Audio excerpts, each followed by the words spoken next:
and I hear this millennial generation that thinks everything has to be adversarial. If you're not in a fight, you're not making progress.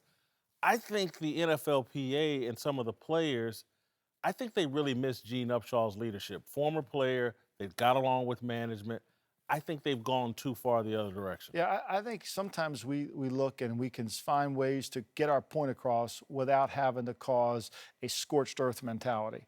And I think that Richard made points, and there's some reason to not trust. I mean, look, the report hasn't come back yet. We're still waiting on the Cam Newton report. I think there hasn't been disclosure that make people comfortable, and that causes some, are you trying to hide stuff from me? This indecision and this lack of trust.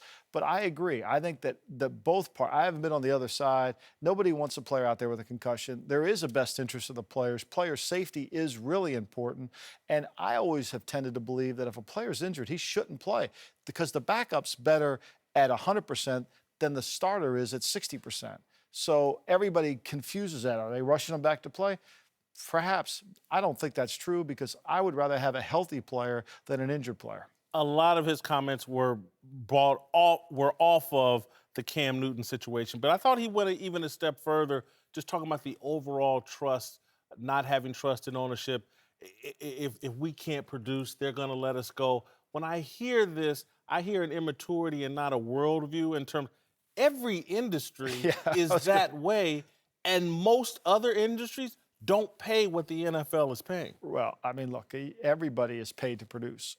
Everybody. It doesn't matter what level you are. Right now. Right now, you're paid to produce. Every day you get up in the morning, you got to produce. I mean, nobody's going to, there's no, anybody give you a free house in Beverly Hills? No. There's no free houses in Beverly Hills. You got to earn your way there. And I think that's really what the NFL is, that's what's symbolic about the NFL. You could be an undrafted player like Malcolm Butler, who had no offers out of West Alabama, who's going to be one of the higher paid corners when his contract comes up. That's the NFL. You get what you earn. That's what it stands for. That's America. Mike, I don't want to cape up for NFL ownership, but you've had relationships with NFL owners. Are they as bad a people as we're trying to make them out to be? Because I think, take a guy like Jerry Jones. I think he really loves his players almost to a fault and tries to help them in ways that we never hear about. So I'm just trying to understand, where's Richard? I work for Eddie DeBarlo, who's in the Hall of Fame. I don't know if there could be anybody more caring for the players than Eddie DeBarlo. To this day, players still love Eddie DeBarlo, one of the greatest owners. Al Davis. Al Davis, the players loved Al Davis. Al Davis loved the players. There was nothing more important than the players. Bob Kraft. Nothing more important than the players. I mean, the New England system there is in place because of the care and the respect, because the players are the organization. It's the culture you create with the players.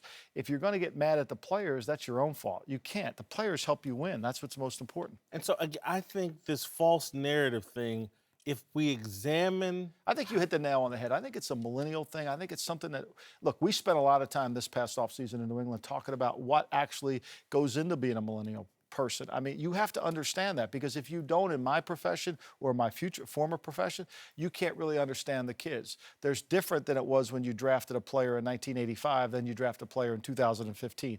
They're different kids, and you better understand it. Tom Brady, as a player, when he comes back, has to learn about millennials and understand what it's all about, because he's in a different generational situation than they are too. So it's an ongoing education.